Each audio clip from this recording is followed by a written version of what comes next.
मैं खुद को एक ऐसी आदिम दुनिया में पाया जहां औरतों का राज चलता था और उन्हें मर्दों से बहुत ऊपर माना जाता था। पूरा समाज औरतों के हिसाब से चलता था। यहाँ औरतों की नज़र में मर्द बस निकम्मे लोग थे जो सिर्फ अपना पेट भर सकते थे। और मुझे सिर्फ इसलिए क्योंकि मैं बच्चे पैदा नहीं कर सकता था, कबीले की मुखिया ने जनजाति से निकाल दिया। उसका कहना था कि मर्द सिर्फ जंगली बेर तोड़ने के काम आते हैं। हम समाज का सबसे बेकार हिस्सा हैं, किसी काम के नहीं। लेकिन जब मैंने बेलों का इस्तेमाल करके नदी की सबसे बड़ी मछलियां पकड़ लीं, तब उन सभी औरतों की नजरें बदल गईं, जबकि वो अभी भी थोड़े से बेरों के लिए लड़ रही थीं। मैं तो पहले ही मर्दों को भुनी हुई मछली खिलाना शुरू कर चुका था। और ये सब सिर्फ इसलिए मुमकिन था क्योंकि मेरे पास वो चीज थी जिसे ये औरतें कभी समझ नहीं सकती थीं। मेरे दिमाग में 5,000 साल की सभ्यता और ज्ञान भरा हुआ था। उसी समय उस गीली और अंधेरी गुफा में कबीले की मुखिया विनुया मुझे यान को घृणा भरी नजरों से देख रही थी। मेरे कबीले से निकल जाओ। वह गुफा के बीचों बीच एक बड़े पत्थर पर बैठी थी। उसके शरीर पर जानवरों की खाल लिपटी हुई थी और वह पूरे रौब और सत्ता के साथ मुझे ऊपर से नीचे तक घूर रही थी। मैंने अपनी मुट्ठियां कस ली। मेरे पीछे कबीले के करीब 10 आदमी खड़े थे। अब गुफा साफ तौर पर दो हिस्सों में बंट चुकी थी। एक तरफ विनुया और बाकी औरतें थीं। उनकी खाल से बनी स्कर्ट साफ तौर पर बेहतर और मजबूत थी। दूसरी तरफ हम मर्द थे, जिनकी कमर पर सिर्फ घास की रस्सी बंधी थी और शर्म ढकने के लिए बस एक पत्ता था। कुछ तो पूरी तरह नग्न थे। विनुया के चेहरे की बर्फ जैसी ठंडी नजर देखकर सारे आदमी कांप रहे थे। उनकी आंखों में आंसू थे, लेकिन रोने की हिम्मत तक नहीं थी।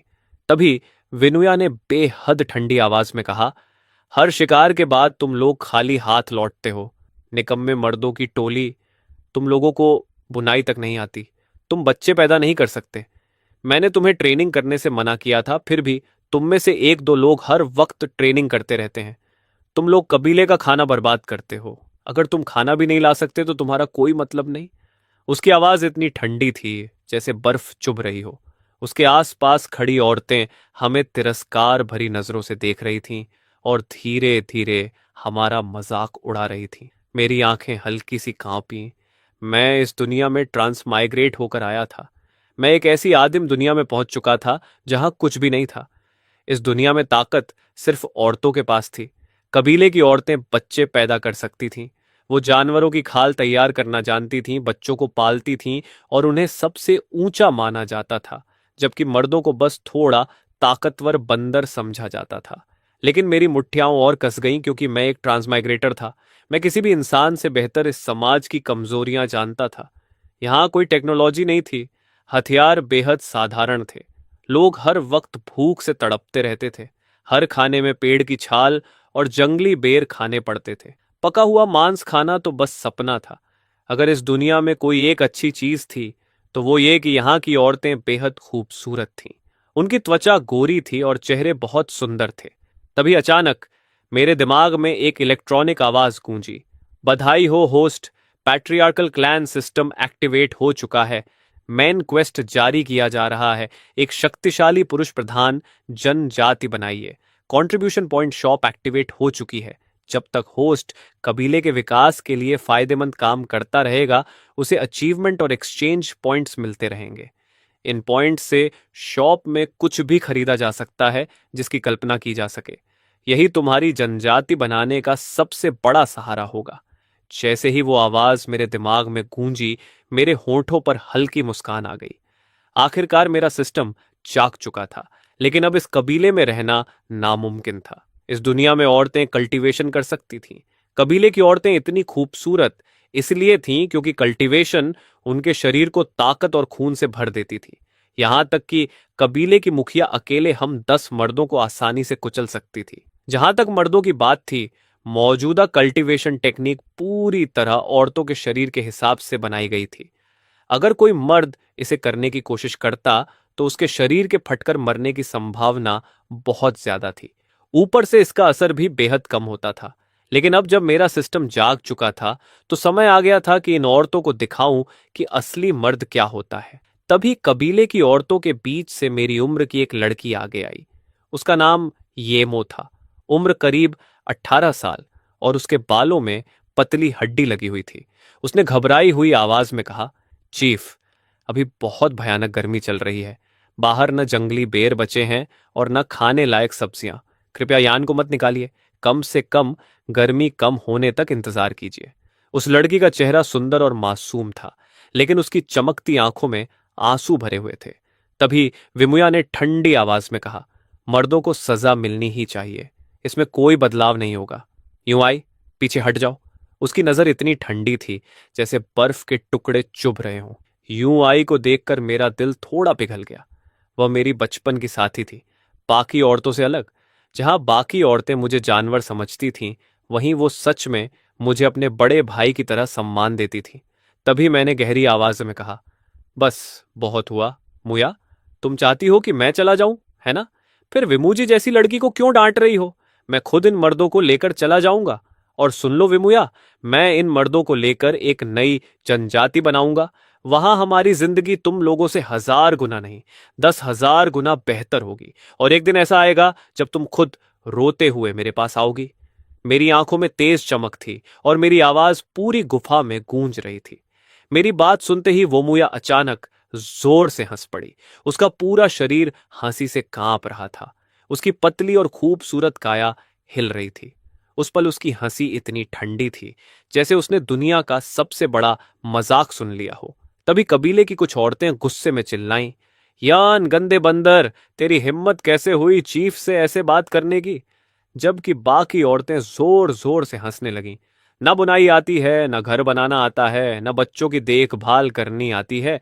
एक बेकार बंदर होकर भी बिना शर्म के बड़ी बड़ी बातें कर रहा है कि वो ऐसा कबीला बनाएगा जो हमारे कबीले से 1000 गुना बेहतर होगा। भला यान की बात पर कौन यकीन करेगा?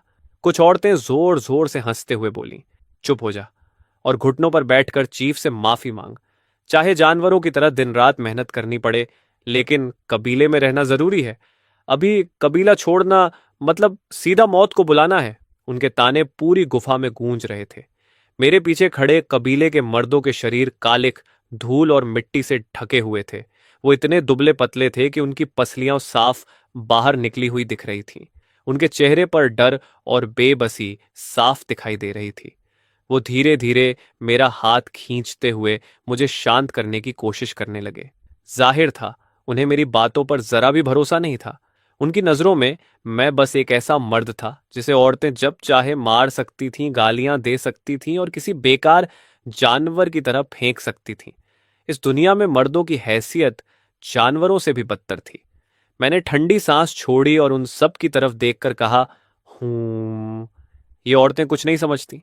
अब से तुम सब मेरी बात मानोगे। मैं यान तुम सबको ऐसी जिंदगी दूंगा जहां किसी चीज की कमी नहीं होगी। कौन मेरे साथ चलेगा? मैंने हाथ उठाकर सामने खड़े उन दुबले डरे हुए मर्दों को देखा। वो सब ऐसे खड़े थे जैसे डर से उनकी आत्मा तक कांप रही हो, लेकिन उनमें से किसी ने भी मेरी तरफ उम्मीद से नहीं देखा। सबको लग रहा था कि मैं पागल हो चुका हूं। कुछ लोग तो तुरंत घुटनों पर गिर गए और विनुया के सामने सिर झुकाकर गिड़गिड़ाने लगे। वो बिना शर्म के जानवरों जैसा जीवन जीने को तैयार थे, बस किसी तरह कबीले में रहना चाहते थे। उनके लिए गुलामी में जीना भी बाहर मरने से बेहतर था। लेकिन 3 आदमी ऐसे थे जो अब और अपमान सहकर जीना नहीं चाहते थे। उनमें 2 थोड़े उम्र दराज आदमी थे और एक मेरी उम्र का जवान। वो धीरे धीरे गुफा से बाहर निकले और आकर मेरे पास खड़े हो गए। उनमें से एक ने दांत भींचते हुए कहा, अगर बाहर भूख और ठंड से मरना भी पड़ा तब भी मैं अब गुलाम बनकर नहीं जीऊंगा। हम तुम्हारे साथ चलेंगे। उन्हें मेरी बातों पर पूरा भरोसा नहीं था, लेकिन विनुया की क्रूरता ने उनके दिल में गुस्सा भर दिया था। बाकी लोग जो अभी भी घुटनों पर बैठे थे, हमें दया और बेबसी से देख रहे थे। उनकी आंखों में साफ लिखा था कि वो हमें मरा हुआ मान चुके हैं। उनके हिसाब से इस समय कबीला छोड़ना मतलब खुदकुशी करना था। मैंने और रुकना सही नहीं समझा और उन तीनों के साथ गुफा छोड़ दी। गुफा से बाहर निकले अभी ज्यादा समय नहीं हुआ था कि पीछे से तेज कदमों की आवाज सुनाई दी। मैंने पीछे मुड़कर देखा तो यूं आई भागती हुई आ रही थी। उसने कुछ नहीं कहा। उसकी आंखें आंसुओं से भरी हुई थीं। वो सीधे मेरे पास आई, मेरा हाथ पकड़ा और उसमें कुछ जंगली बेर रख दिए। मैंने हाथ खोलकर देखा तो उसमें सिर्फ 2-3 हरे और अधब के बेर थे। उन्हें देखकर मैंने गहरी सांस ली। इस दुनिया में खाना इतना कम था कि बांटने के बाद किसी के पास कुछ बचता ही नहीं था। ये बेर उसने जरूर खुद भूखा रहकर छुपाकर बचाए होंगे। मैं इतना भावुक हो गया कि कुछ पल तक बोल ही नहीं पाया। युआई ने आंसू रोकते हुए कहा, यान, अभी किसी तरह टिके रहना, मैं तुम्हारे लिए और बेर लाकर दूंगी। उसने मेरी तरफ उम्मीद भरी नजरों से देखा। मैंने उसके सिर पर हाथ फेरा और मुस्कुराकर कहा, फिक्र मत करो, मैं जरूर वापस आऊंगा, ये मेरा वादा है। युआई का चेहरा इतना दुखी था कि वो कभी भी फूट फूट कर रो सकती थी। उसने सुबकते हुए कहा, बड़े भाई यान, आप जरूर कर लोगे, मुझे आप पर भरोसा है। मैं चलती हूं, अलविदा। उसने जल्दी से आंसू पोंछे, रोना दबाया और वापस भाग गई। मैं उसे दूर जाते हुए देखता रहा। फिर मेरे चेहरे पर हल्की मुस्कान आ गई। युआई को मुझ पर इतना भरोसा था, मैं उसे कभी निराश नहीं कर सकता था। फिर मैंने दूर मैदानों की तरफ देखा और जो नज़ारा सामने था उसे देखकर मैं कुछ पल के लिए पूरी तरह हैरान रह गया। मैं तो सोच रहा था कि कबीले से निकाला जाना मतलब मौत है, लेकिन बाहर की दुनिया तो खजाने से भरी पड़ी थी। आसमान साफ था, बारिश तक नहीं हो रही थी। चारों तरफ की जमीन किसी सोने की खान जैसी लग रही थी। दूर दूर तक मोटी ताजी हिरणों के झुंड खुले मैदानों में दौड़ रहे थे।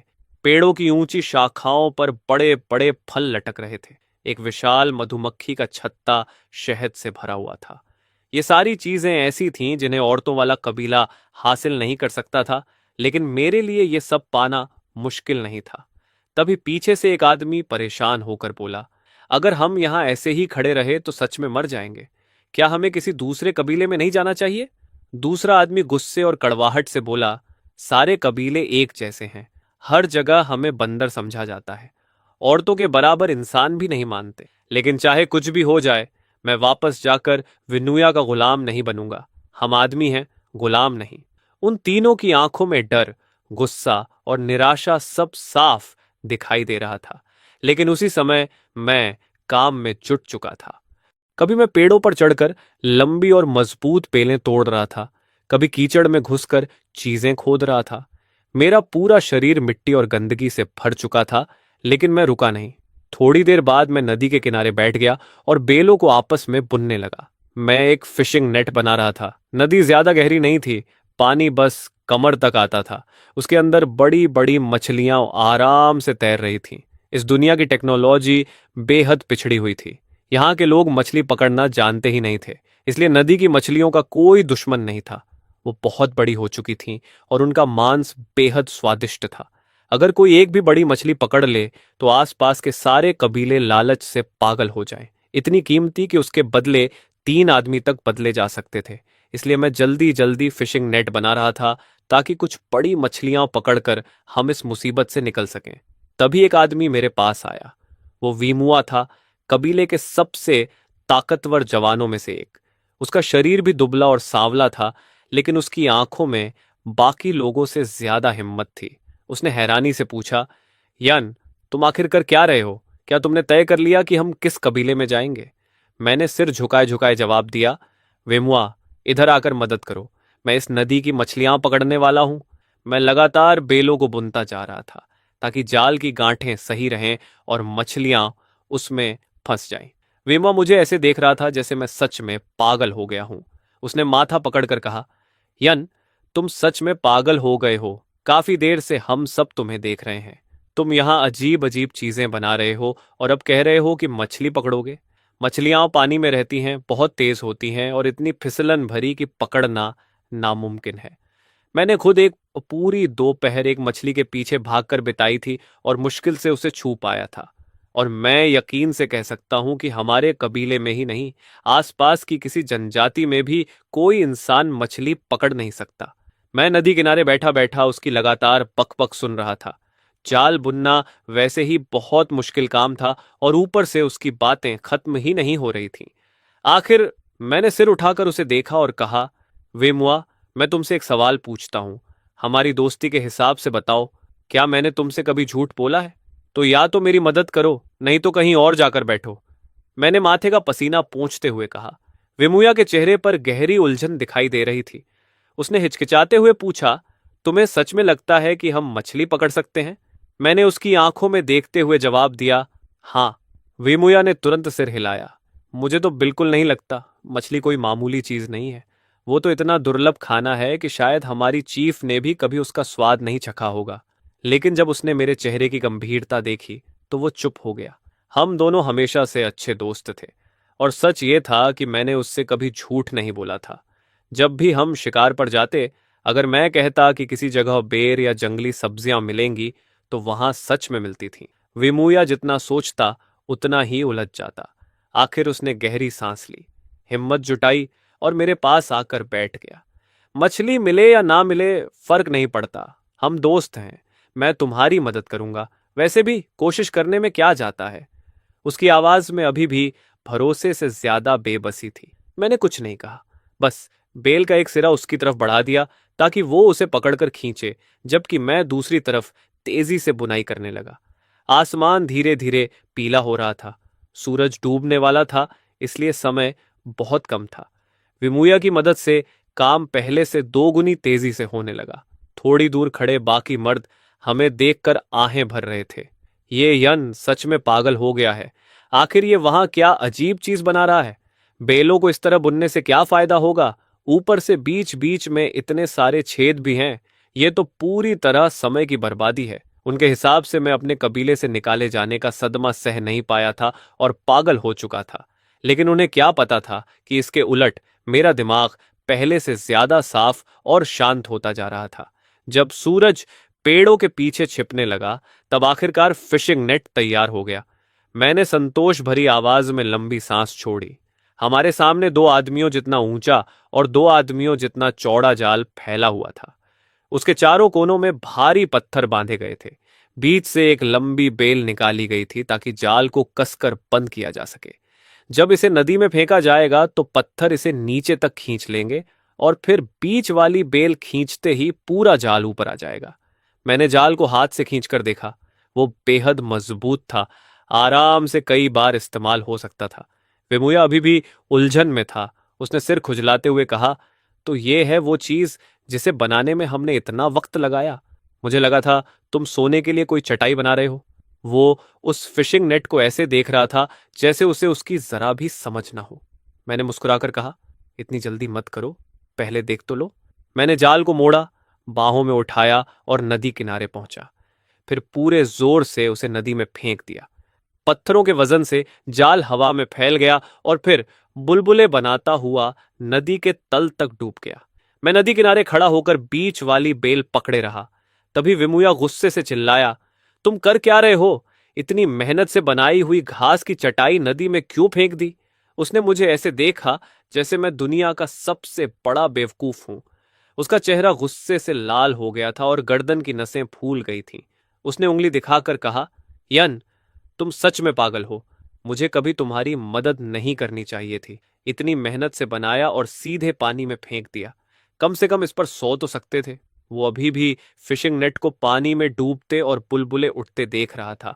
उसके चेहरे पर दुख और गुस्सा दोनों थे। मैंने चिढ़कर कहा, रोना बंद करो और इधर आकर मदद करो। मैं लगातार बेल खींच रहा था। फिशिंग नेट नदी के तल तक पहुंच चुका था और वजन से मुझे महसूस हो रहा था कि कुछ फंसा है। वेमुया गुस्से में बड़बड़ाया, यान, मैं तुमसे नफरत करता हूं। लेकिन फिर भी वो मेरे पास आकर बेल खींचने लगा। उसने मदद का वादा किया था, इसलिए अब पीछे नहीं हट सकता था। वो मुझे ऐसी नजरों से देख रहा था जैसे मौका मिलते ही नदी में धक्का दे देगा। हम दोनों पूरी ताकत से बेल खींचते रहे और आखिरकार फिशिंग नेट पानी से बाहर निकल आया। मैं तुरंत आगे बढ़ा और उसे ध्यान से देखने लगा। जैसा मैंने सोचा था, भारी पत्थरों ने जाल को नीचे जाकर अच्छी तरह बंद कर दिया था। सारी मछलियां अंदर फंसी हुई थीं। मैं जाल के सामने बैठ गया और गहरी सांस ली। यही असली पल था। जैसे ही मैंने जाल खोला, एक बड़ी मोटी मछली सीधे मेरे चेहरे पर आ गिरी और उसकी पूंछ ने मेरे गाल पर जोरदार थप्पड़ मार दिया। मैं संभल नहीं पाया और धड़ाम से पीछे कीचड़ में गिर पड़ा। मैंने चेहरे से चिपचिपा पानी पोंछा और आंखें खोली। मेरे सामने 4 बड़ी और 8 छोटी मछलियां तड़प रही थीं। सबसे बड़ी मछलियां मेरे पूरे हाथ जितनी लंबी थीं और मोटी ताजी थीं। यहां तक कि छोटी मछलियां भी मेरी हथेली जितनी बड़ी थीं। उनके सफेद पेट और काली पीठ चमक रही थी। यही वो समय था जब उनका स्वाद सबसे बेहतरीन होता है। मेरे चेहरे पर मुस्कान फैल गई। काम बन चुका था। तभी मेरे दिमाग में सिस्टम की आवाज गूंजी। बधाई हो होस्ट, आपने पहली बार कबीले के लिए योगदान दिया है। Achievement unlock, master fisherman. आपको 20 कंट्रीब्यूशन पॉइंट्स मिले हैं। हर फिशिंग एक्शन पर 5 कंट्रीब्यूशन पॉइंट्स मिलेंगे। सिस्टम की आवाज सुनकर मैं मुस्कुराया और उठकर अपने कपड़ों से कीचड़ झाड़ने लगा। इसे कहते हैं शानदार शुरुआत। तभी पीछे से विमुया की कांपती आवाज आई। यान, ये क्या है? वो फिशिंग नेट में तड़पती बड़ी बड़ी मछलियों को देखकर पूरी तरह हैरान था। मैंने शांत आवाज में कहा, मछलियां।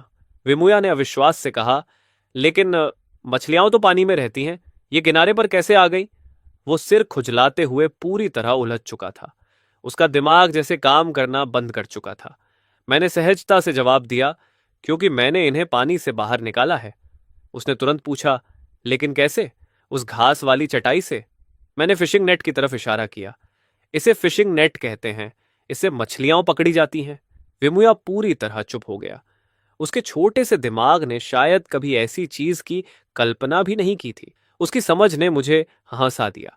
मैंने जाल से एक बड़ी मछली उठाई और उसकी तरफ फेंक दी, ताकि वो खुद महसूस कर सके कि मछली कोई सपना नहीं बल्कि हकीकत है। विमुया ने जल्दी से मछली पकड़ ली, लेकिन वो पूरी तरह घबरा गया। मछली उसके हाथों में जोर जोर से फड़फड़ाने लगी। उसका चिपचिपा शरीर उसकी त्वचा से रगड़ खा रहा था।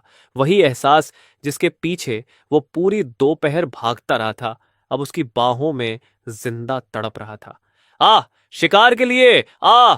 विमुया अचानक पागलों की तरह चिल्लाने लगा।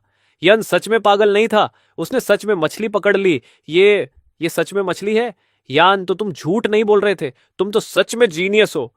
खुशी से पागल हुआ विमुया इधर उधर भागने लगा। वो जोर जोर से चिल्ला रहा था, मैं जीनियस हूं, मैं जीनियस हूं। उसकी आवाज इतनी तेज थी कि 100 मीटर दूर बैठे बाकी मर्दों तक भी पहुंच गई। दूर बैठे दो आदमी एक दूसरे को अजीब नजरों से देखने लगे। उनमें से एक ने माथा पकड़कर कहा, लगता है एक और पागल हो गया। वेमुया तो समझदार लगता था, फिर यान के साथ रहकर यह भी ऐसा कैसे हो गया? कहीं यान की पागलपन वाली बीमारी फैलती तो नहीं?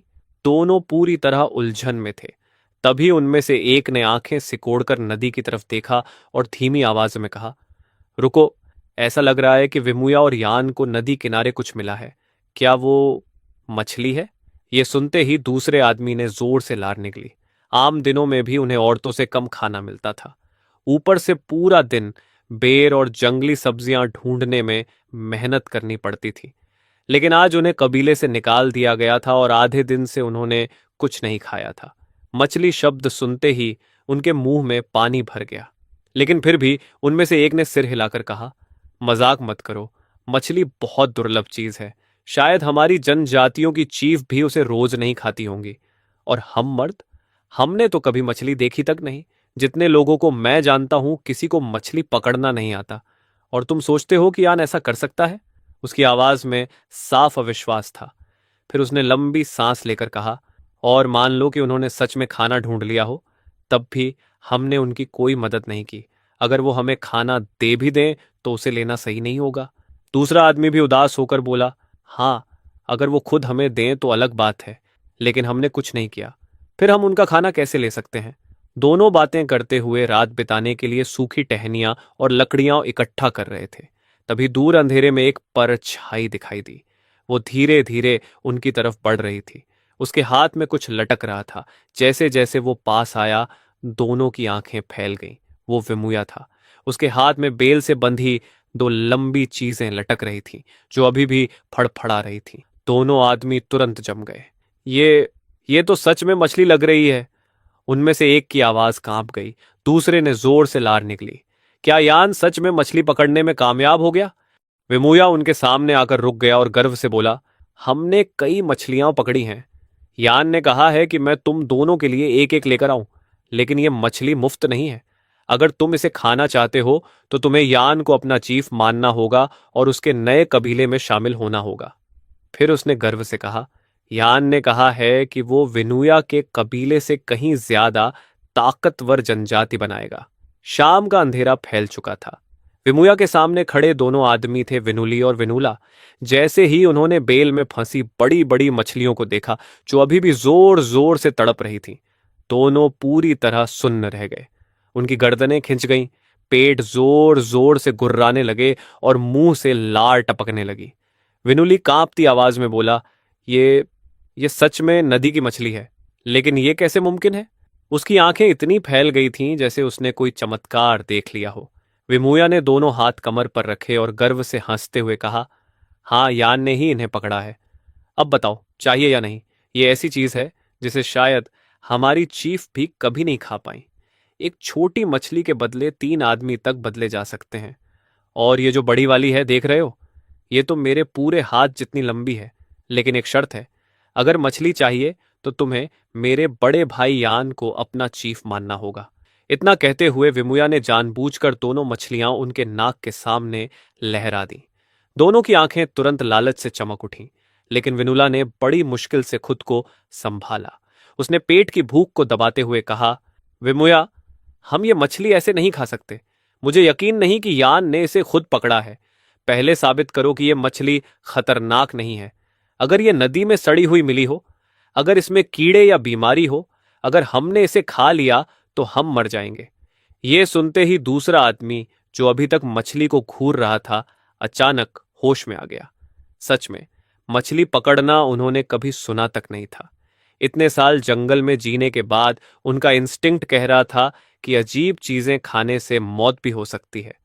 विमुया ने सिर खुजलाया और बेबस होकर कहा, अगर नहीं खाना तो ठीक है, मैं जाकर यान से पूछता हूं। उसे सच में लग रहा था कि ये दोनों बेवजह मुश्किल पैदा कर रहे हैं। इतने बड़े और मोटे मछलियां देखकर भी नखरे कर रहे थे। उसके हिसाब से चाहे मछली थोड़ी खराब भी होती, लोग फिर भी उसके लिए लड़ पड़ते। लेकिन वो कुछ नहीं बोला और दोनों को साथ लेकर नदी किनारे वापस आ गया। उसी समय मैं फिशिंग नेट दोबारा नदी में फेंक चुका था और पूरी ताकत से उसे बाहर खींच रहा था। जाल इतना भारी हो चुका था कि उसे बाहर निकालना मुश्किल हो रहा था। जैसे ही मैंने उसे किनारे पर घसीटा और खोला, अंदर फिर से शानदार पकड़ थी। 3 बड़ी और 6 छोटी मछलियां तड़प रही थीं। सबसे बड़ी मछलियां फिर से मेरे पूरे हाथ जितनी लंबी और कटोरे जितनी मोटी थीं। तभी सिस्टम की आवाज मेरे दिमाग में गूंजी, बधाई हो होस्ट, आपने फिर से सफल शिकार किया है। आपको 5 कंट्रीब्यूशन पॉइंट्स मिले हैं। विनूली और विनूला थोड़ी दूर खड़े ये सब शुरू से अंत तक देख रहे थे। उन्होंने अपनी आंखों से मुझे नदी से मछलियां निकालते देखा। उनकी दुनिया जैसे उसी पल टूट गई। अभी कुछ देर पहले तक वो सोच रहे थे कि मैं पागल हूं, लेकिन अब उनकी आंखों के सामने सच खड़ा था। विनूला का चेहरा शर्म से लाल हो गया। उसने अभी अभी मछलियों को खराब बताया था और अब मैं उसके सामने एक के बाद एक मछलियां निकाल रहा था। उस पल दोनों सिर्फ एक ही चीज करना चाहते थे, मेरे सामने घुटनों पर गिरकर मुझे अपना चीफ मान लेना। अगर हो सकता तो वो समय पीछे घुमाकर खुद को थप्पड़ मारते कि मछली देखकर तुरंत क्यों नहीं टूट पड़े। हमें तो पहले ही कबीले से निकाल दिया गया है, फिर इतनी सोच विचार किस बात की? मैंने बिल्कुल सामान्य आवाज में कहा। फिर मैंने विमुया की तरफ देखा। मैंने उसे पहले ही कहा था कि मछलियां देकर उन दोनों को अपने साथ मिला लें, लेकिन अब वो दोनों मछली लिए बिना ही अजीब चेहरे बनाए खड़े थे। मैंने भौहें सिकोड़कर पूछा, तुम लोग अभी तक इतने धीमे क्यों हो? आखिर मामला क्या है? विमुया ने सिर खुजलाते हुए कहा, उन्होंने मछली लेने से मना कर दिया। उन्हें लगता है कि तुम्हारी मछलियों में कुछ गड़बड़ है। वो सोचते हैं कि ये जहरीली हैं या इनमें कीड़े वगैरह होंगे। ये सुनकर मैं हैरानी से चिल्ला पड़ा, क्या? मछलियां तो नदी से निकली हैं ना, फिर इनमें अच्छा बुरा क्या होगा? ये लोग इतने बेवकूफ क्यों हैं? और ये मछलियां तो मैंने अभी अभी यहीं पकड़ी हैं। देखो कितनी ताजा है। आखिर तुम लोगों की दिक्कत क्या है? कहीं तुम्हें लग तो नहीं रहा कि मैं जो मछली दे रहा हूं वो बहुत छोटी है? ठीक है, मत लो, जाओ फिर जंगल में बेड़ तोड़ो। मैंने भौं उठाकर विनुली और विनुला की तरफ देखा। दोनों ने तुरंत चेहरे पर चापलूसी भरी मुस्कान ला दी। नहीं नहीं चीफ यान, अब से आप ही हमारे चीफ हैं। आप जो कहेंगे हम वही करेंगे। हमसे गलती हो गई जो हमने सोचा कि आप पागल हो गए हैं। हमें माफ कर दीजिए। अब से आप चाहे जो करें, हम आपका पूरा साथ देंगे, है ना विनुली? विनुला जल्दी जल्दी बोला। विनुली भी तुरंत सिर हिलाने लगा। हाँ हाँ, चीफ जो कहेंगे वही करेंगे। अगर चीफ हमें पूर्व जाने को कहेंगे तो हम कभी पश्चिम नहीं जाएंगे। दोनों के चेहरे खुशी से चमक रहे थे। उनकी सारी सावधानी और डर गायब हो चुका था। आखिर मैं वो इंसान था जो मछली पकड़ सकता था, ऐसी चीज जो आसपास की किसी भी जनजाति ने शायद कभी नहीं देखी थी, यहां तक कि उनकी चीफ ने भी नहीं। एक छोटी मछली 3 आदमियों के बराबर कीमती थी। ऐसे में इज्जत और सम्मान की किसे पड़ी थी? सबसे जरूरी था जल्दी से मेरी चापलूसी करना। एक तरफ खड़ा विमुया ये सब देखकर मन ही मन सोच रहा था, तो मछली से सच में इंसानों से कुछ भी करवाया जा सकता है। मैंने हल्की मुस्कान के साथ कहा, और अभी कुछ देर पहले तक तुम लोग मुझ पर शक कर रहे थे। बड़े वाले मछली भूल जाओ, ये 2 छोटी वाली ले लो। मैंने ठोड़ी ऊपर उठाई और 2 छोटी मछलियां उनकी तरफ फेंक दी। यही उनका आज रात का खाना था। दोनों ने लालच से मेरी बड़ी मछलियों की तरफ देखा, जो मेरे पूरे हाथ जितनी लंबी थी, फिर अपने हाथ में पड़ी छोटी मछलियों को देखा, जो बस हथेली जितनी थी। दोनों ने मन ही मन दुखी होकर आह भरी, लेकिन कुछ कहने की हिम्मत नहीं हुई। आखिर पहले वो भूख से मर रहे थे, अब छोटी मछली ही सही, कम से कम मछली तो खाने को मिल रही थी, और उन्होंने तो एक उंगली तक नहीं हिलाई थी। उन्हें तो इसके लिए उम्र भर मेरा शुक्रगुजार होना चाहिए था। थोड़ी देर बाद हम चारों नदी किनारे एक बड़े पत्थर के पास बैठे थे। रात पूरी तरह उतर चुकी थी। नदी की लहरें हल्के हल्के चमक रही थीं। पानी के बहने की आवाज और नमकीन हवा पूरे माहौल को भर रही थी। मैं अपने हाथ में अभी अभी पकड़ी हुई बड़ी मछली पकड़े बैठा था और एक बड़ी परेशानी में था। क्या इसे सच में कच्चा खाना पड़ेगा? मेरे दिमाग में बस यही चल रहा था। आखिर मछली और मांस जैसी चीजें आग पर भूनकर ही सबसे अच्छी लगती हैं। तभी अचानक विमुया खुद को रोक नहीं पाया। उसने एक बड़ी मछली उठाई और उसे कच्चा खाने के लिए मुंह की तरफ ले गया। विनुली और विनुला भी वही करने वाले थे। मैंने तुरंत उन्हें रोक दिया। रुको, इसे कच्चा क्यों खा रहे हो? पहले आग पर भूनेंगे। मेरी बात सुनते ही तीनों ऐसे जम गए जैसे उन पर बिजली गिर गई हो। उनके चेहरों पर डर साफ दिखाई देने लगा। विनुला कांपती आवाज में बोला, चीफ यान, हमने कहा था कि हम आपकी हर बात मानेंगे, लेकिन आप अभी डिवाइन फायर की बात कर रहे हैं। ये हमसे नहीं माना जाएगा। उसके चेहरे पर साफ डर था। विमुया, विनुली और विनुला तीनों ने एक दूसरे की तरफ देखा और मुश्किल से लार निकली। उन्हें लगने लगा था कि शायद वो गलत थे। शायद मैं सच में पागल था, क्योंकि उनके लिए डिवाइन फायर यानी आग कोई सामान्य चीज नहीं थी। वो उनके हिसाब से आसमान के देवताओं का श्राप था, जो हर 10 साल में धरती पर उतरता था। एक ऐसी भयानक आग जो जंगलों को पकड़ लेती थी और सब कुछ जलाकर राख कर देती थी। ना जाने कितनी जनजातियां उस आग में खत्म हो चुकी थीं, इसलिए हर जनजाति उसे सबसे बड़ा टैबू मानती थी। ऐसी चीज जिससे जितना दूर रहो उतना अच्छा। और अब मैं कह रहा था कि मैं वही आग जलाने वाला हूं। तीनों मुझे डर भरी नजरों से देखने लगे। उनके हाथों में पकड़ी मोटी ताजी मछलियां भी अब उन्हें स्वादिष्ट नहीं लग रही थीं। मैंने उनकी शक्लें देखकर परेशान होकर कहा, तुम लोग मुझे ऐसे क्यों घूर रहे हो? ये सिर्फ आग है, कोई देवताओं का श्राप नहीं। लेकिन फिर मैंने आसपास देखा। आग जलाने के लिए कुछ भी नहीं था। पत्थर रगड़ना बहुत झंझट वाला था और लकड़ी घिसने का मन नहीं था। तभी सिस्टम की आवाज मेरे दिमाग में गूंजी। होस्ट के दिमाग की जानकारी डिटेक्ट की जा रही है। आवश्यकता, आग जलाना। Recommended item, wind proof lighter. ये छोटी लौ पैदा कर सकता है और तेज हवा में भी सामान्य रूप से काम करेगा। कीमत 20 एक्सचेंज पॉइंट्स। क्या एक्सचेंज कंफर्म करें? यह सुनते ही मैंने उत्साह में अपनी जांघ थपथपाई। सही है, मैं तो लगभग सिस्टम को भूल ही गया था। ये तो दिमाग पढ़कर चीजें रिकमेंड भी करता है। मैंने मन ही मन एक्सचेंज कंफर्म कर दिया। अगले ही पल मेरे हाथ में एक छोटा काला चौकोर लाइटर प्रकट हो गया। ऊपर ढक्कन लगा था। बाहर से देखने पर वो किसी काले पत्थर जैसा लग रहा था। मैंने उंगली से उसे ठकठकाया। वो काफी मजबूत था। मैंने मन ही मन सोचा कि भविष्य में इससे चीजें तोड़ने में भी काम लिया जा सकता है। तभी विमुया फिर घबराकर बोला, चीफ यान, पागलपन बंद कीजिए। आप डिवाइन फायर जलाने की बात कर रहे हैं। क्या आपको नहीं पता कि यह देवताओं का अपमान है? इससे आसमान का श्राप हमारे ऊपर आ जाएगा। डिवाइन फायर ऐसी चीज है जिसे इंसान कंट्रोल नहीं कर सकता। आखिर आप इसके पीछे क्यों पड़े हैं? हम मछली ऐसे ही खा लेते हैं ना। अगर ज्यादा देर हुई तो ये खराब हो जाएगी। इतनी अच्छी चीज को बर्बाद करना हमारे पूर्वजों को नाराज कर देगा। वो मुझे पूरी कोशिश से समझा रहा था। दूसरी तरफ विनोली भी बोला, हाँ चीफ यान, जल्दी से खा लेते हैं। अब हमारे पास मछली है, इससे ज्यादा और क्या चाहिए? मैंने उन्हें देखकर हल्की मुस्कान दी। अगर तुम लोग अभी इसे कच्चा खाओगे तो बाद में 100% पछताओगे। मेरे दिमाग में बस सुनहरी रसदार ग्रिल्ड फिश की तस्वीर घूम रही थी। तभी तीनों आदिम आदमी एक दूसरे को देखने लगे। फिर उनकी आंखें चमक उठीं। ठीक है, अगर चीफ नहीं खा रहे तो हम खाते हैं। अगले ही पल तीनों कच्ची मछलियों पर टूट पड़े। हे भगवान, तो मछली का स्वाद ऐसा होता है? हमने अब तक कैसी दुख भरी जिंदगी जी है।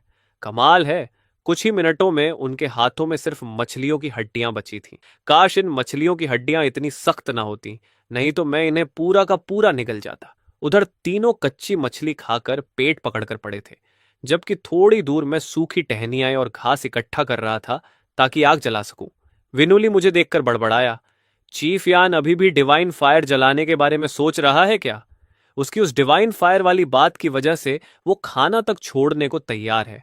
सच में अजीब इंसान है। ऊपर से कह रहा था कि बाद में हमें पछताना पड़ेगा। मुझे तो लगता है आखिर में वही पछताएगा।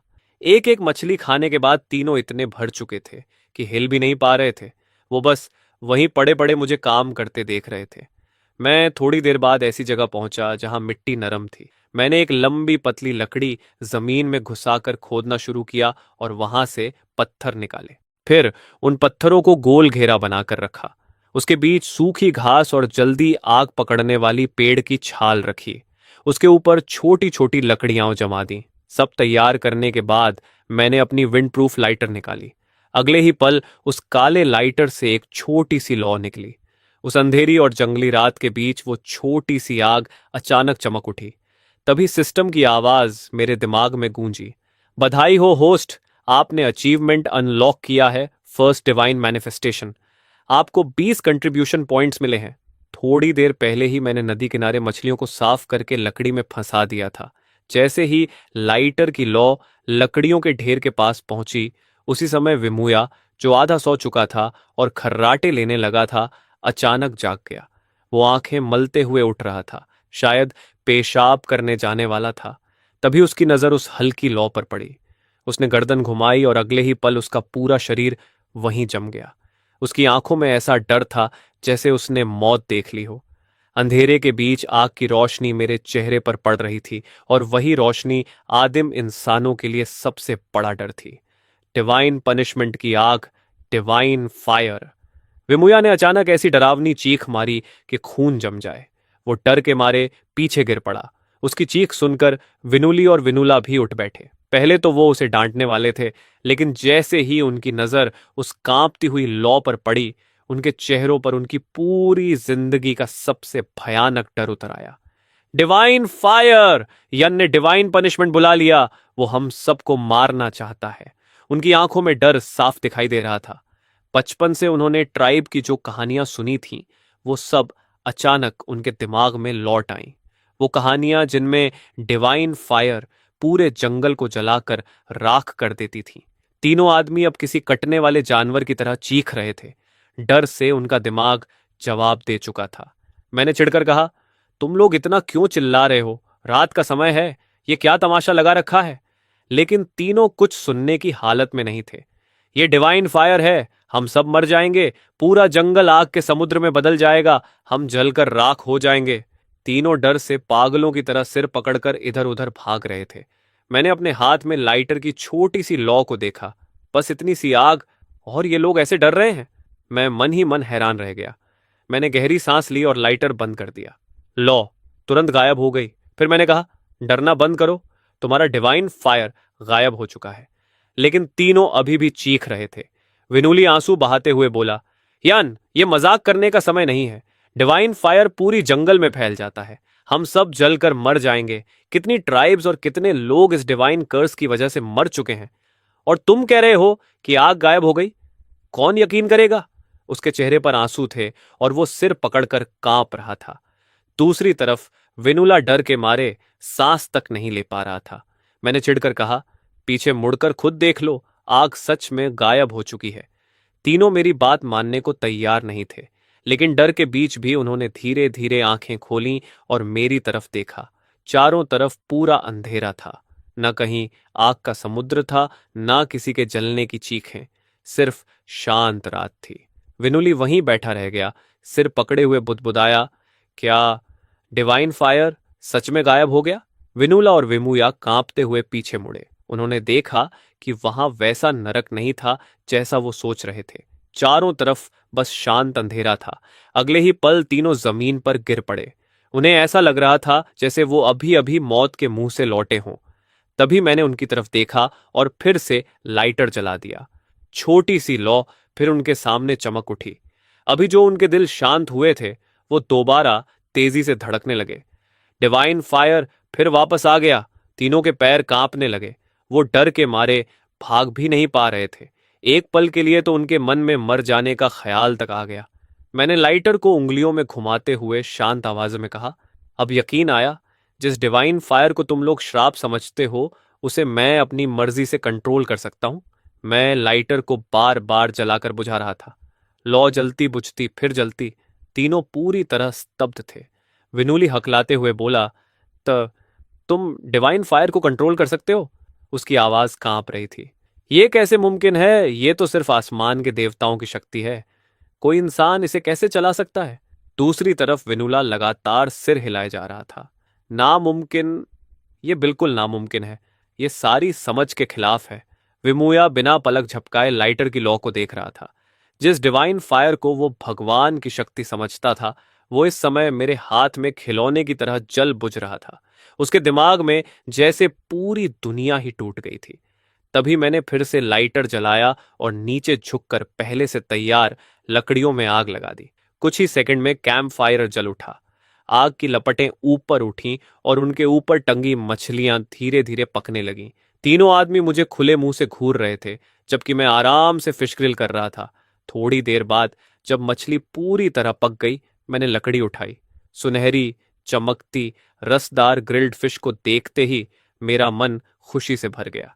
इस दुनिया में आने के बाद से मैंने सिर्फ खट्टे कड़वे बेर और निगलने में मुश्किल जंगली घास खाई थी। ऊपर से आज पूरा दिन मेहनत की थी और कुछ खाया भी नहीं था। ऐसे में आखिरकार ग्रिल्ड फिश खाने का मौका मिलना मेरे लिए किसी सपने से कम नहीं था।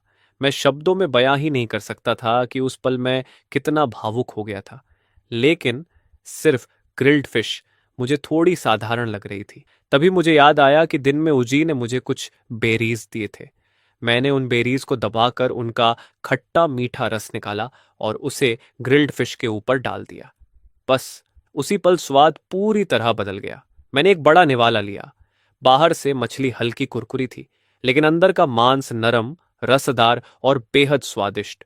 ऊपर से बेरीज की खटास ने उसका स्वाद और भी गहरा और लाजवाब बना दिया था। मैं पूरी खुशी के साथ उसे खाने लगा। मेरे बगल में बैठे तीनों आदिम आदमी उस खुशबू को सूंघकर फिर से पूरी तरह स्तब्ध रह गए। उनके चेहरों पर ऐसा भाव था जैसे उनकी पूरी दुनिया उलट गई हो। ये आखिरकार क्या रहा है? उनमें से एक बुदबुदाया।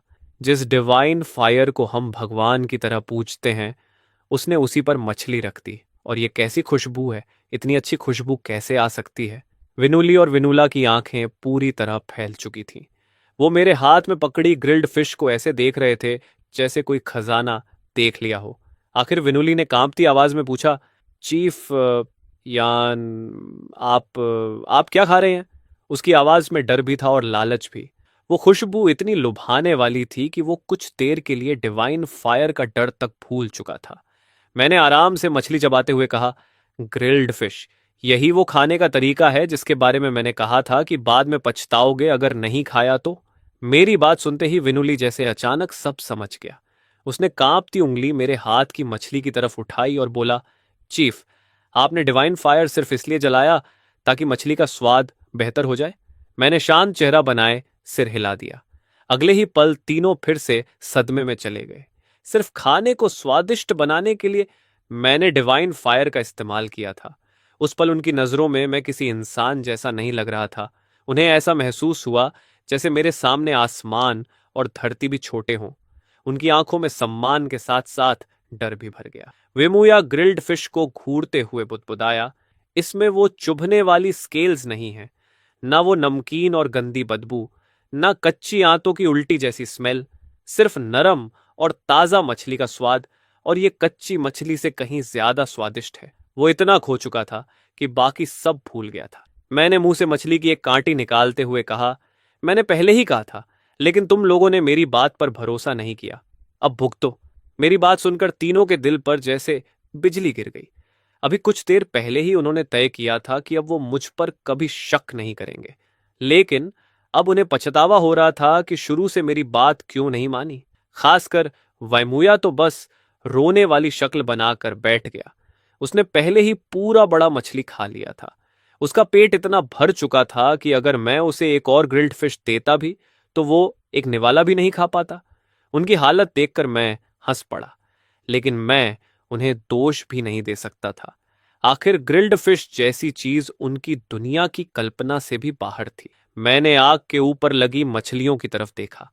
कुल 3 बड़ी मछलियां ग्रिल हुई थीं। मैंने उनमें से एक उतारी और विनुली व विनुला की तरफ बढ़ाते हुए कहा, तुम दोनों इसे खा लो, सिर्फ छोटी मछली से तुम्हारा पेट नहीं भरा होगा।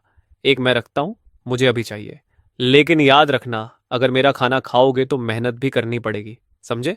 दोनों ग्रिल्ड फिश को घूरने लगे। उसकी खुशबू इतनी शानदार थी कि उनके मुंह से लार टपकने लगी। लेकिन फिर उन्हें याद आया कि ये डिवाइन फायर पर पकाई गई थी। उनके चेहरे पर फिर डर लौट आया। अगर हमने इसे खाया तो कहीं देवताओं का श्राप ना मिल जाए। तभी विमुया ने अचानक तिरस्कार भरी आवाज में कहा, हूं, इतनी अच्छी खुशबू वाली चीज खाने की हिम्मत भी नहीं। तुम लोग सच में निकम्मे हो। ऐसे ही डरते रहे तो भूख से मर जाओगे। इतना कहकर उसने मेरे हाथ से ग्रिल्ड फिश छीन ली और बड़े बड़े निवाले भरकर खाने लगा। विनुली और विनुला का चेहरा तुरंत बदल गया। अरे ओ विमुया, थोड़ा तो छोड़। दोनों घबरा गए। अभी तक जो डिवाइन फायर से डर रहे थे वो सब भूल चुके थे। दोनों टूट पड़े और उसके हाथ से ग्रिल्ड फिश छीनने लगे। लेकिन तब तक बहुत देर हो चुकी थी। पूरी फिश में सिर्फ आधी पूंछ बची थी। दोनों ने रोने वाली शक्ल बनाकर उस पूंछ को आधा आधा बांट लिया। जैसे ही उन्होंने उसे मुंह में डाला, दोनों की आंखें फैल गईं। हमने कितनी बड़ी गलती कर दी। सिर्फ इतना सा हिस्सा बचा। मुझे बहुत पछतावा हो रहा है। वेमुया, हरामी, तूने सब खा लिया। मैं ये सब बिना कुछ बोले शांत चेहरा बनाए देखता रहा। आखिर जब खाना खत्म हुआ तब तक रात पूरी तरह गहरी हो चुकी थी। तभी अचानक दूर से कदमों की आवाज आई। ब्रदर यान, मैं तुम्हारे लिए खाना लाई हूं। ये उमूजी की नरम और जवान आवाज थी। उसकी आवाज में थकान थी, लेकिन चिंता ज्यादा थी। वो धीरे धीरे मेरे पास आई और पत्थर पर बैठ गई। ट्रीब में सब सो चुके हैं। चीफ विमुया ने मुझे तुमसे मिलने से मना किया था, इसलिए मैं रात में चुपके से भाग कर आई हूं। तुमने पूरा दिन कुछ नहीं खाया होगा ना? तुम्हें बहुत भूख लगी होगी। आज ट्राइब को बहुत अच्छे बेरीज मिले थे। वो बहुत मीठे हैं। मैं ज्यादा नहीं ला सकी। बाकी सब तुम्हारे लिए बचाकर लाई हूं। उसने अपनी छोटी हथेली खोली। उसमें कुछ ताजे और रसीले बेरीज रखे थे। उसकी चिंतित शक्ल देखकर मैं बस हल्का सा मुस्कुरा दिया। क्या तुमने कुछ नहीं खाया? उसने घबराकर पूछा। लेकिन सच तो ये था कि मैं अभी पूरा एक ग्रिल्ड फिश खाकर बैठा था और पेट भरा हुआ था। दूसरी तरफ उमुजी खुद भूखी थी। ट्राइब में सबको बहुत कम खाना मिलता था, फिर भी उसने अपने हिस्से से बेरीज बचाकर मेरे लिए रखे थे। वो खुद जरूर भूखी होगी। जब मैंने बेरीज लेने के लिए हाथ नहीं बढ़ाया तो उसे लगा मैं शर्म कर रहा हूं। उसने तुरंत सीना फुलाकर कहा, मैंने आज बहुत सारे बेरीज खाए हैं। सच में, ये तुम्हारे लिए है। अगर अभी नहीं खाए तो ताजे नहीं रहेंगे। उसकी एक्टिंग देखकर मैं मन ही मन हंस पड़ा। फिर मैंने बेरीज वापस उसकी हथेली पर रख दिए और कहा, मैं नहीं खाऊंगा, तुम सब खुद खा लो। उमूजी तुरंत घबरा गई। ब्रदर यान, बचपन से तुम्हारी तबीयत कमजोर रही है। आज तुम्हें ट्राइब से निकाल दिया गया। तुमने पूरा दिन कुछ नहीं खाया होगा। ये बेरीज बहुत अच्छे हैं, जल्दी खा लो, वरना तुम्हारा शरीर जवाब दे देगा। तभी बगल में बैठे तीनों आदिम आदमी हंस पड़े। वाह बेरीज, कितनी कीमती चीज। दुख की बात है कि अब हम इन्हें छूना भी पसंद नहीं करते। ऐसे गरीबों वाला खाना ना हम खाते हैं ना हमारे चीफ यान। उनकी बात सुनकर उमूजी गुस्से में आ गई। क्या बकवास कर रहे हो तुम लोग? तुम सब निकम्मे आदमी हो। इतने अच्छे बेरीज तो हम औरतों को भी मुश्किल से खाने को मिलते हैं, और तुम कह रहे हो कि तुम लोग इन्हें नहीं खाते। साफ दिख रहा है कि तुम खुद बेरीज ढूंढ नहीं सकते, इसलिए नहीं चाहते कि ब्रदर यान भी खाए। तुम लोग बस अपनी इज्जत बचाने के लिए अकड़ दिखा रहे हो। और पता है हमें बेरीज की परवाह क्यों नहीं? क्योंकि अब हमारे पास मछली खाने को है। तीनों आदिम आदमी बड़े घमंडी चेहरे के साथ मछली की बात कर रहे थे। उमूजी ये सुनकर पूरी तरह हक्की बक्की रह गई। उसकी आंखें फैल गईं। उसके लिए मछली कोई आम चीज नहीं थी। नदी में तैरती मछलियां तो उसने देखी थीं, लेकिन मछली खाना उसके लिए किसी सपने जैसा था। यहां तक कि सिर्फ मछली शब्द सुनते ही कबीले की चीफ वेनुया तक के मुंह में पानी आ जाता था। आसपास की बहुत कम जनजातियों के चीफ्स ने कभी मछली छकी थी। उसने अविश्वास से कहा, यह कैसे मुमकिन है? मछलियां तो सिर्फ नदी में तैरती हैं। चीफ वेन्यूया ने भी कभी मछली नहीं खाई। तुम लोग तो बस कुछ मर्द हो। तुम लोगों के पास मछली कैसे हो सकती है? मैंने होठों पर हल्की मुस्कान लाते हुए कहा, अगर भरोसा नहीं तो खुद देख लो। मैंने धीरे से राख में दबाकर रखा हुआ ग्रिल्ड फिश बाहर निकाला। राख की गर्मी ने उसे परफेक्टली वार्म रखा था। वो अभी भी उतना ही सुगंधित और स्वादिष्ट था। उमूजी उस ग्रिल्ड फिश को घूरती रह गई। उसके चेहरे पर साफ सदमा था। ये क्या है? मैंने आराम से कहा, मछली। और ग्रिल्ड फिश उसकी तरफ बढ़ा दी। वो पूरी तरह अविश्वास में थी। जिस चीज का स्वाद उसने सिर्फ सपनों में सोचा था, वो इस समय उसकी आंखों के सामने थी। उसने कांपती आवाज में कहा, मुझे पता है ये मछली है, लेकिन ये नदी वाली मछलियों जैसी क्यों नहीं दिख रही? उसके सामने जो फिश थी वो सुनहरी हो चुकी थी। उसकी सतह पर तेल चमक रहा था। वो नदी में दिखने वाली गीली चिपचिपी मछलियों से बिल्कुल अलग लग रही थी। मैंने शांत आवाज में कहा, क्योंकि ये ग्रिल्ड फिश है। खाकर देखो, समझ जाओगे। मुझ पर भरोसे की वजह से उमुजी ने बहुत सावधानी से एक छोटा सा बाइट लिया। अगले ही पल उसकी आंखें फैल गईं। जैसे ही ग्रिल्ड फिश का नरम ज्यूस और हल्का क्रिस्पी मांस उसके मुंह में गया, उसकी पूरी दुनिया बदल गई। उसके लिए जो अब तक सिर्फ बेरीज का स्वाद जानती थी, ये किसी नए संसार जैसा था। उसने एक के बाद एक बाइट लेना शुरू कर दिया। कुछ ही पलों में पूरी ग्रिल्ड फिश खत्म हो चुकी थी। उसकी आंखें चमक रही थीं। ये बहुत स्वादिष्ट है। वो सच में भावुक हो गई थी। वो पूरे रास्ते ये सोचती हुई आई थी कि शायद मैं भूखा बैठा हूं और वो मेरे लिए बस थोड़े से बेरीज ला पाई। लेकिन यहां मैं आराम से ग्रिल्ड फिश खा रहा था। ये सोचकर उसे खुद पर शर्म आने लगी। उसे ऐसा लग रहा था जैसे वो जमीन में गड़ जाए। मैंने मौका देखकर उससे ट्राइब की बात पूछी। और जो मर्द ट्राइब में रह गए हैं, उनका क्या हाल है? मुझे वापस ट्राइब जाकर विनुया की सत्ता छीननी थी। उसे पहले मुझे हालात समझने थे। उमूजी ने धीरे से कहा, अभी ट्राइब में खाने की बहुत कमी है। खाना बचाने के लिए चीफ विनुया ने बाकी मर्दों को अलग कर दिया है। उन्हें एक दूर जगह भेजा गया है। वो 10 से ज्यादा हैं, लेकिन खाना मुश्किल से कुछ लोगों के लिए ही है। ऊपर से उन्हें बेरीज और जंगली सब्जियां भी ढूंढनी पड़ती हैं।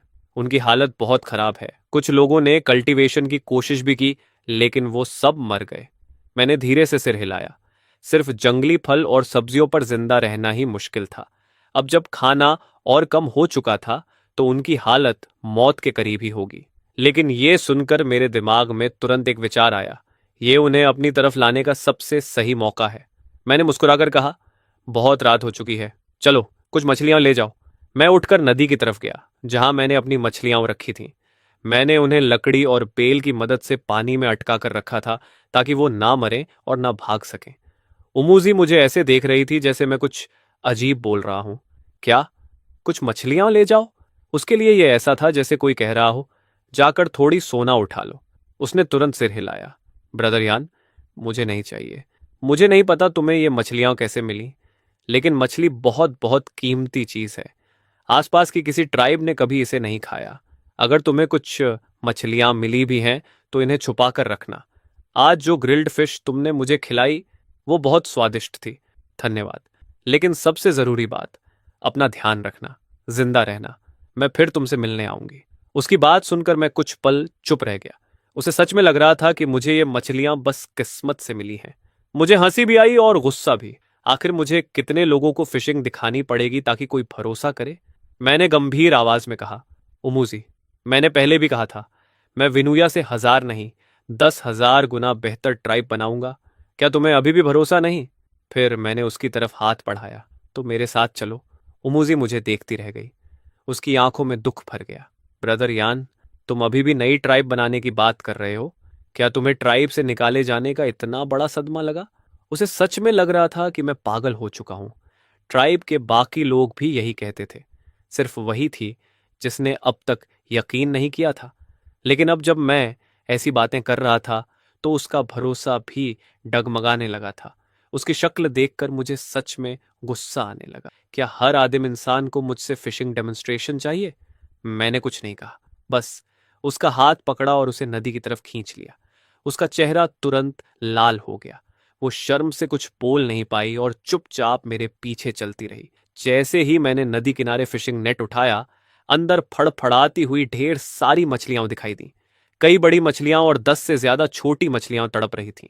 उमूजी वहीं जम गई। उसके चेहरे पर पूरी तरह अविश्वास था। ये क्या है? उसने कांपती आवाज में पूछा। फिर धीरे से बोली, ब्रदर यान, क्या तुमने ये मछलियां उठाई हैं? मैंने आंखें घुमाई। उठाई? इन्हें मैंने फिशिंग नेट से पकड़ा है। मैंने आराम से कुछ मछलियां निकाली, उन्हें बेल में पिरोया और उसकी तरफ बढ़ा दिया। उमुजी ने कांपते हाथों से मछलियां ली। तुमने सच में ये मछलियां पकड़ी हैं? तुम सच में फिशिंग कर सकते हो? क्या ये सच में मुमकिन है? उसकी पूरी दुनिया जैसे टूट चुकी थी। वो यन जो पेरिस तक ढूंढने में कमजोर माना जाता था, वही अब नदी जैसी खतरनाक जगह से मछलियां पकड़ रहा था। उसे याद आया कि आज मैंने कहा था कि मैं विन्यूया से हजारों गुना बेहतर ट्राइब बनाऊंगा, और पहली बार उसके दिल में शक की जगह उम्मीद पैदा हुई। क्या ब्रदर यान सच में ऐसा कर सकता है? मैंने उसकी तरफ देखकर कहा। इन मछलियों को अपने पास रखो और ध्यान रहे कोई इन्हें देख ना ले। और आगे से मुझे कम मत समझना, समझी? मैंने धीरे से उसके सिर पर हाथ मारा। उमूजी एक हाथ में बड़ी मछलियां पकड़े खड़ी थी। खुशी और हैरानी इतनी अचानक आई थी कि वो कुछ बोल ही नहीं पा रही थी। जब उसने दोबारा मेरी तरफ देखा तो अंधेरी रात में उसे सिर्फ मेरा शांत और हैंडसम चेहरा दिखाई दे रहा था। उसका चेहरा धीरे धीरे लाल होने लगा। तभी मैंने मुस्कुराकर कहा, और अगर बहुत थक गई हो तो आज रात यहीं रुक सकती हो। मेरी बात सुनते ही उसका चेहरा टमाटर जैसा लाल हो गया। उसकी चमकती आंखें इधर उधर भागने लगीं। वो इतनी शर्मिंदा हो गई कि ठीक से खड़ी भी नहीं हो पा रही थी। उसे देखकर मैं मन ही मन हंस पड़ा। मुझे ऐसा लग रहा था जैसे मैंने कोई शरारत कर दी हो। भले ही ये आदिम लोग इस तरह की बातों में काफी खुले होते हैं, लेकिन आखिरकार उमुजी अभी भी एक छोटी लड़की ही थी। उसमें शर्म तो थी ही। वैसे भी मैंने जो उसे रात रुकने के लिए कहा था वो बस मजाक था। अभी तो दिन भी पूरी तरह ढला नहीं था। ऊपर से हमारे पास सिर्फ एक बड़ा सा साझा डॉर्मिटोरी था, कोई अलग कमरा तक नहीं जहां अकेले रहा जा सके। उमूजी ने सिर झुका लिया। उसकी निगाहें अपने पैरों की उंगलियों पर टिकी थीं। फिर धीमी आवाज में बोली, ठीक है, लेकिन मैं अभी बहुत छोटी हूं। थोड़ा और बड़ी हो जाने दो। जब मैं चीफ विनुया जितनी बड़ी हो जाऊंगी। उसकी बात सुनकर मैं कुछ देर सोच में पड़ गया। सच तो यह था कि उमूजी की उम्र अब भी पूरी नहीं हुई थी, लेकिन फिर भी वो पूरे इलाके में एक बडिंग ब्यूटी मानी जाती थी। मगर क्या सच में उसके विनुया जितना बड़ा होने तक इंतजार करना पड़ेगा? और फिर उसके शब्द मुझे कुछ अजीब भी लगे।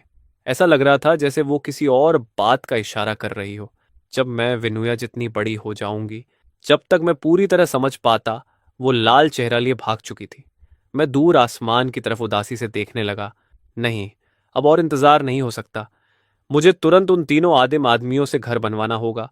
एक पल भी और नहीं रुक सकता। लंबी सांस लेकर मैं वापस उस बड़े डॉर्मिटोरी में जाकर सो गया। अगले दिन ट्राइब के दक्षिण पश्चिम में मौजूद एक संकरी और अंधेरी गुफा के अंदर पीले और सूखे चेहरे वाले मर्द चुपचाप बैठे थे। उनके लिए बोलना तक भारी लग रहा था। गुफा ठंडी, कीली और बदबूदार थी। ये वही लोग थे जिन्होंने कल मेरे साथ ट्राइब छोड़ने की हिम्मत नहीं की थी। वो अब भी किसी तरह विनुया की ट्राइब से चिपके हुए थे, लेकिन बदले में उन्हें अब दोगुना काम और आधा खाना मिल रहा था। तभी उनमें से एक आदमी जो पालथी मारकर मेडिटेशन कर रहा था, अचानक दर्द से चीख उठा, उफ! आह! बाकी आदमी घबरा गए। वुफा, वुफा! वो उसे पकड़कर झकझोरने लगे। अगले ही पल वुफा ने अचानक आंखें खोल दी। उसकी आंखें खून जैसी लाल थीं। वो बुरी तरह हाँफ रहा था और उसके पूरे शरीर से पसीना बह रहा था। कांपती आवाज में उसने कहा, मैं लगभग मर ही गया था। उसके चेहरे पर मौत का डर साफ दिख रहा था। अगर उसने आखिरी पल में खुद को संभाला ना होता तो वो भी उन मर्दों की तरह मर चुका होता जिन्होंने कल्टीवेशन की कोशिश की थी। एक आदमी दांत भींचकर बोला, हम मर्द औरतों के सामने कुछ भी नहीं है। हम चाहे कितनी भी मेहनत करें, उनकी बराबरी नहीं कर सकते। हम महीनों ट्रेनिंग करें, तब भी उतना आगे नहीं बढ़ते जितना वो एक दिन में बढ़ जाती है। दूसरा आदमी गुस्से में बोला, इतने लोग मर चुके हैं, फिर भी तुम कल्टीवेशन करते जा रहे हो। वूफा ने कड़वी हंसी के साथ जवाब दिया, अगर कल्टीवेशन ना करें तो क्या करें? ऐसे ही भूख से मरने का इंतजार। उसने बाकी लोगों की तरफ देखा। अगर ऐसे ही चलता रहा तो हमारी मौत तय है। कम से कम कोशिश करते हुए मरना बेहतर है। वूफा इन मर्दों में सबसे उम्र दराज और अनुभवी था। उसकी प्रोग्रेस औरतों जैसी नहीं थी, लेकिन मर्दों में वो सबसे मजबूत माना जाता था। फिर भी वो सिर्फ पहला स्तर ही पार कर पाया था। उसकी ताकत और स्टैमिना बस थोड़ा सा बड़ा था, जबकि ट्राइब की ज्यादातर औरतें दूसरे या तीसरे स्तर तक पहुंच चुकी थीं। वो एक हाथ से किसी भी मर्द को हरा सकती थी। चीफ विनुया तो चौथे स्तर तक पहुंच चुकी थी। यहां तक कि छोटी उमूजी का लेवल भी उससे ऊंचा था। वूफा ने अपनी मुट्ठी भींची और खुद पर हंस पड़ा। क्यों? हम भी इंसान हैं ना। सिर्फ मर्द होने की वजह से हमारी जिंदगी इतनी मुश्किल क्यों है? आखिरकार वो थका हुआ शरीर घसीटते हुए उठा। चलो, आज की गैदरिंग का समय हो गया। बाकी आदमी भी कड़वी मुस्कान के साथ उठ गए। अगर ऐसे ही चला तो हम ज्यादा दिन नहीं बचेंगे, लेकिन कर भी क्या सकते हैं? तभी उनमें से एक आदमी ने थकी हुई हंसी के साथ कहा, काश कोई भगवान हमारे सामने खाने का ढेर लेकर आए और कहे कि अगर हम उसका साथ दें तो जिंदगी भर भूखे नहीं रहेंगे। अगर ऐसा हुआ तो मैं उसकी गुलामी करने को भी तैयार हूं। सब लोग दुख भरी हंसी हंसने लगे। ऐसा कभी नहीं होगा। तभी बाहर से तेज आवाज आई, अरे ओ महान और सर्वशक्तिमान चीफ यान के आदेश पर मैं, महान विनया, तुम्हें बचाने खाना लेकर आया हूं। सूरज की तेज रोशनी में गुफा के बाहर एक आदमी खड़ा था। उसके दोनों हाथों में मछलियां थीं। उसका चेहरा चमक रहा था। वो विनुआ था। सब लोग उसे देखकर दंग रह गए। विनुआ! उन्होंने उसे अविश्वास से देखा। उसका चेहरा चमकदार था, शरीर ताकतवर और मसल्स से भरा हुआ। वो कल तक उन्हीं जैसा था, लेकिन आज बिल्कुल अलग दिख रहा था। एक आदमी चौंक कर बोला, तुम्हें तो ट्राइब से निकाल दिया गया था ना? फिर तुम्हारी हालत इतनी अच्छी कैसे हो गई? क्या तुम्हें कोई अच्छी ट्राइब मिल गई? बाकी लोग भी तुरंत उसके चारों तरफ जमा हो गए। उनकी आंखों में जलन और लालच साफ था। उनके दिमाग में सिर्फ एक ही बात आई, विनुआ को जरूर कोई शानदार ट्राइब मिल गई है। विनुआ ने सीना फुलाकर गर्व से कहा, शानदार ट्राइब? नहीं, ये दुनिया की सबसे बेहतरीन ट्राइब है। सबकी आंखें चमक उठीं। विनुआ ने मुस्कुराकर कहा, और सबसे बड़ी बात, वो ट्राइब तुम्हें भी स्वीकार करने को तैयार है। इसी वजह से मैं यहां आया हूं। यह सुनते ही सबकी सांसें तेज हो गईं। सच में? ऐसी ट्राइब सच में है? तुम मजाक तो नहीं कर रहे? विनुआ ने हाथ हिलाकर कहा, आराम से। चीफ पहले ही तुम्हारी हालत जान चुके हैं। अब खुश हो जाओ। दरअसल आज सुबह मैंने ही विनुआ को भेजा था ताकि वो उन मर्दों को वापस लाए जिन्होंने कल मेरा साथ नहीं दिया था। उसी समय उमरी और उमरा मेरे कहने पर गुफा में घर बनाने का काम शुरू कर चुके थे। कल हमने पेट भरकर खाया और पिया था। आज से काम शुरू होना था। तभी बाकी लोग जल्दी जल्दी पूछने लगे, जल्दी बताओ ये ट्राइब कहाँ है? चीफ कौन है? कितने लोग हैं वहां? विनुआ ने रहस्यमय अंदाज में कहा, ट्राइब नदी के किनारे है, हमारे पुराने कैंप से ज्यादा दूर नहीं। सब लोग उलझन में पड़ गए। नदी के किनारे? वो तो यहीं पास में है। फिर विनुआ ने गर्व से घोषणा की, और उस ट्राइब के महान और सर्वशक्तिमान चीफ हैं यान। अगले ही पल सबके चेहरे जम गए। उनकी सारी उम्मीदें उसी पल टूट गईं। क्या यान सच में पागल हो गया है? ट्राइब से निकाले जाने का सदमा वो सह नहीं पाया। गुफा में मौजूद लोग आपस में फुसफुसाने लगे। सही कह रहे हो, कल उसने सिर्फ चीफ विन्यूया को खुलकर चुनौती ही नहीं दी, बल्कि यह भी बकवास करने लगा कि वो अपनी खुद की ट्राइब बनाएगा। अरे, किसी आदमी ने कभी ट्राइब बनाई है क्या? दूसरा आदमी भी हंस पड़ा। बिल्कुल, कोई मर्द ट्राइब कैसे बना सकता है? बाकी लोगों के चेहरों पर निराशा साफ दिख रही थी। वो लोग फिर से बेरीज और जंगली सब्जियां इकट्ठा करने निकलने ही वाले थे कि तभी विनुआ ने तिरस्कार भरी मुस्कान के साथ कहा, तुम लोग मुझ पर भरोसा नहीं करते? चीफ यान ने मुझे खुद खाना देकर भेजा है, लेकिन अगर खाना चाहिए तो तुम्हें हमारे चीफ यान की ट्राइब ज्वाइन करनी होगी। ये सुनते ही बाकी लोग हंसी उड़ाने लगे। छे, कल तक तो तुम लोग सिर्फ 4 आदमी थे। 4 लोग मिलकर क्या कर लोगे? चाहे तुम बेरीज लाए हो या जंगली सब्जियां, उससे कोई प्रभावित नहीं होगा। तभी भीड़ में मौजूद एक आदमी की नजर विनुआ के हाथों पर गई।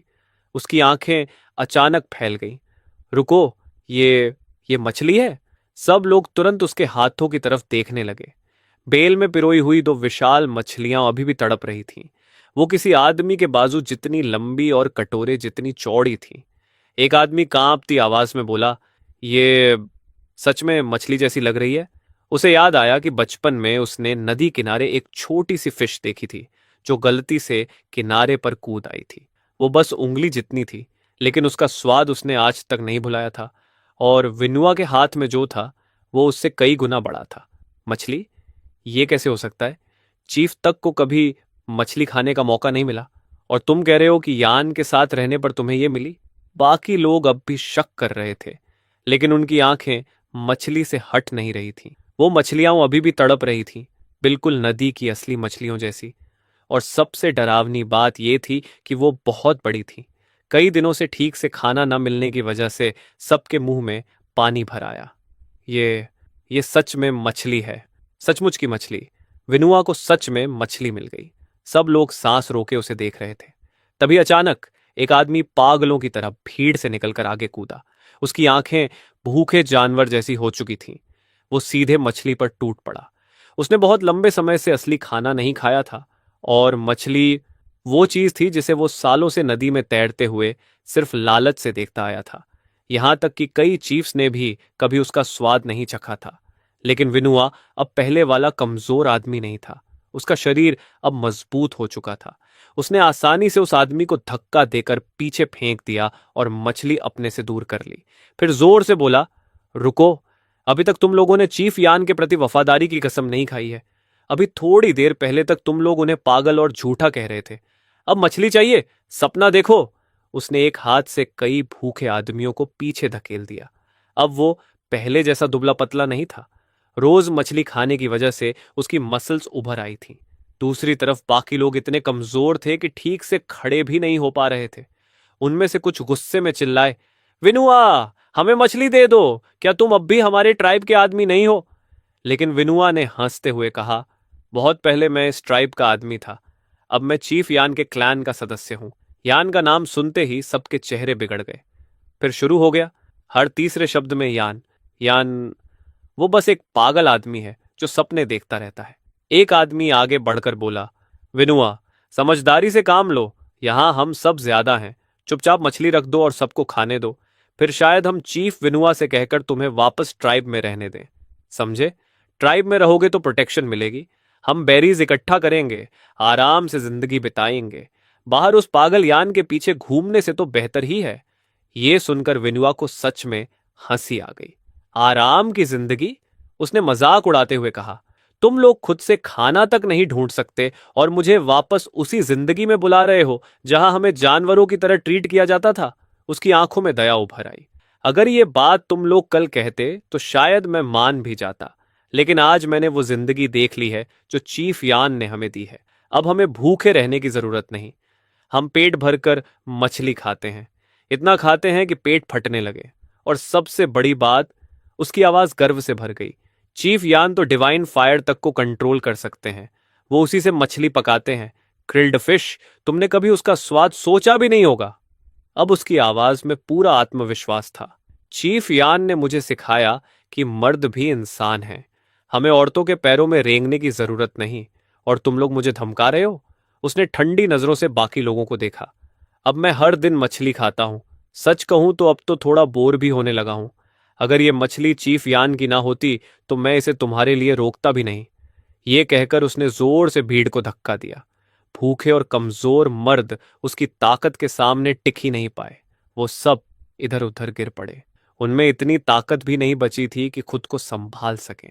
नीचे गिरे हुए लोग गुस्से से उसे घूरने लगे। विनुआ, हम बस मछली खाना चाहते हैं। क्या इतना करना जरूरी था? तभी एक शांत लेकिन मजबूत आवाज गूंजी, बस करो, पीछे हटो और देखो, कोई घायल तो नहीं हुआ? अभी हमारे पास खाना नहीं है। छोटी सी चोट भी मौत बन सकती है। भीड़ अपने आप रास्ता छोड़ने लगी। सामने वूफा खड़ा था, उम्र में सबसे बड़ा, सबसे अनुभवी और एक्साइल हुए मर्दों में सबसे ज्यादा सम्मानित आदमी। वो धीरे धीरे आगे बढ़ा और विनुआ की तरफ देखने लगा। विनुआ, अभी तुमने कहा कि तुम मछली खाते खाते थक गए हो। उसकी आंखों में उम्मीद और शक दोनों थे। क्या ये सच है? विनुआ ने बिना झिझक सिर हिलाया। हाँ, बिल्कुल सच। मैं तुम लोगों से झूठ नहीं बोल रहा। अगर तुम लोगों को मछली खानी है तो बस चीफ यान की ट्राइब ज्वाइन करो और उनकी बात मानो। बात इतनी सी है, विनुआ ने बिल्कुल सीधी आवाज में कहा। फिर उसने गर्व से सीना चौड़ा किया। और चीफ यान सिर्फ फिशिंग करना ही नहीं जानते, वो डिवाइन फायर भी पैदा कर सकते हैं और उसे कंट्रोल भी कर सकते हैं। इतना ही नहीं, वो उसी आग पर मछली को पकाते हैं। वो कहते हैं कि ऐसे पकने के बाद उसे ग्रिल्ड फिश कहते हैं। हम सब ने खाई है और वो कच्ची मछली से हजारों गुना ज्यादा स्वादिष्ट होती है। मैं बता भी नहीं सकता कितनी ज्यादा। उसकी बात खत्म होते ही पूरी गुफा में सन्नाटा छा गया। अगले ही पल एक आदमी गुस्से से चिल्ला उठा। तू क्या बकवास कर रहा है? ऐसी ईश्वर विरोधी बातें बोलने की हिम्मत कैसे हुई? तुझे डिवाइन पनिशमेंट का डर नहीं? दूसरा आदमी भी चिल्लाया। यन तो पागल हो ही चुका है, अब तू भी उसके साथ पागल हो गया। भीड़ में हलचल मच गई।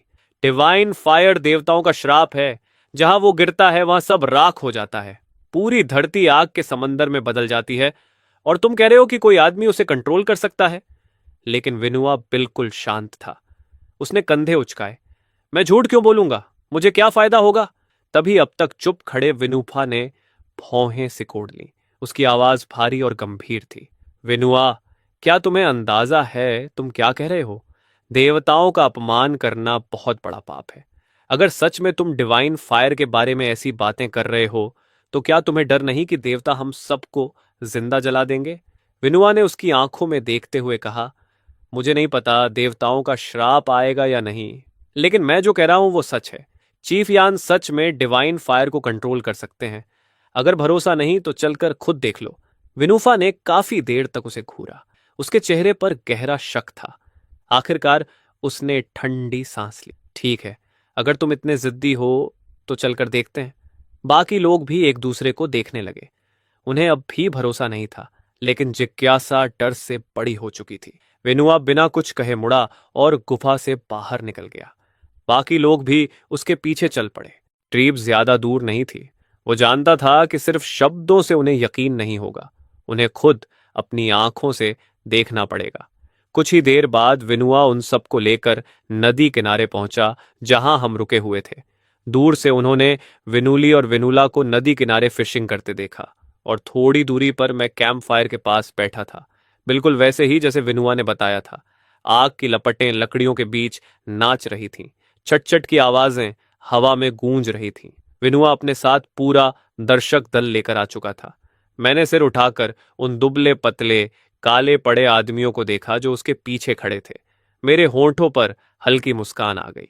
अच्छा, तो ट्राइब की फ्यूचर फाउंडेशन खुद चलकर आ गई। शुरुआत में उन लोगों की नजर सिर्फ हमारे अस्थायी शेल्टर पर गई। वो बस कुछ लकड़ियों और पत्तों से बना कमजोर सा आश्रय था। उनमें से एक आदमी हंस पड़ा। यही उनकी ट्राइब है। एक तेज हवा आए और सब उड़ जाएगा। बाकी लोग भी तिरस्कार से देखने लगे, लेकिन जैसे जैसे वो आगे बढ़े उनका ध्यान मुझ पर गया। मैं पत्थरों के घेरे के बीच बैठा था और कैंप फायर के पास कुछ कर रहा था। वो लोग जिज्ञासा से आगे झुककर देखने लगे। तभी अचानक लपटें तेज हो गईं। एक चमकदार रोशनी फूटी। गर्म हवा और धुआं ऊपर उठने लगा। अगले ही पल सभी की आंखें फैल गईं। Divine fire! ये सच में डिवाइन फायर है। भागो, जल्दी भागो! पूरा समूह डर के मारे बिखर गया। लोग एक दूसरे पर गिरते हुए पीछे हटने लगे। अफरा तफरी मच गई। यहां तक कि विनूफा जैसा अनुभवी आदमी भी पत्थर की तरह जम गया। उसका शरीर कांपने लगा। उसके दिमाग में कई साल पुरानी यादें कौंध उठीं। वो दिन जब उसने पहली बार डिवाइन फायर देखा था। पूरी जंगल 3 दिन और 3 रात तक जलता रहा था। आसमान काले धुएं से ढक गया था। सूरज तक दिखाई नहीं देता था। मूसलाधार बारिश के बाद वो किसी तरह उस जगह तक पहुंचा था, लेकिन वहां कुछ नहीं बचा था।